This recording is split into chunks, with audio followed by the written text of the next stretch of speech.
నమ్మకం ఉంటే మార్గం కనపడుతుంది, లేకపోతే కారణాలు కనపడతాయి అనే వాక్యం యొక్క అర్థం ఏమిటంటే, మీరు ఒక లక్ష్యాన్ని సాధించాలని గట్టి నమ్మకంతో ఉన్నప్పుడు దాన్ని చేరుకోవడానికి మీకు మార్గాలు కనిపిస్తాయి. అదే నమ్మకం లేనప్పుడు లక్ష్యాన్ని ఎందుకు చేరుకోలేకపోయారో దానికి సంబంధించిన అనేక సాకులు లేదా కారణాలు కనిపిస్తాయి.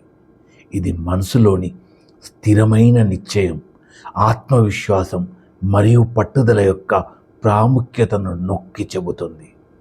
నమ్మకం ఉంటే మార్గం కనబడుతుంది. మీ మీద మీకు నమ్మకం ఉన్నప్పుడు ఎదురయ్యే ప్రతి అడ్డంకిని పరిష్కరించుకోవడానికి ఒక మార్గాన్ని కనుగొంటారు. మీ లక్ష్యం స్పష్టంగా కనిపిస్తుంది. నమ్మకం లేకపోతే కారణాలు కనపడతాయి.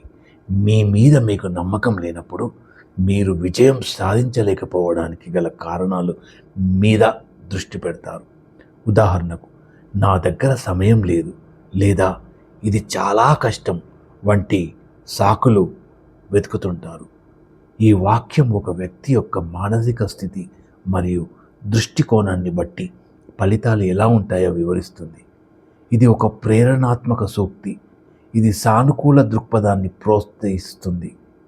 నిర్వచనం ఏంటంటే, నమ్మకం ఒక లక్ష్యంపై లేదా తనపై తనకు ఉన్న స్థిరమైన విశ్వాసం. మార్గం లక్ష్యాన్ని చేరుకోవడానికి ఉన్న దారి లేదా పరిష్కారం. కారణాలు ఒక లక్ష్యాన్ని సాధించలేకపోవడానికి చెప్పే సాకులు లేదా అడ్డంకులు.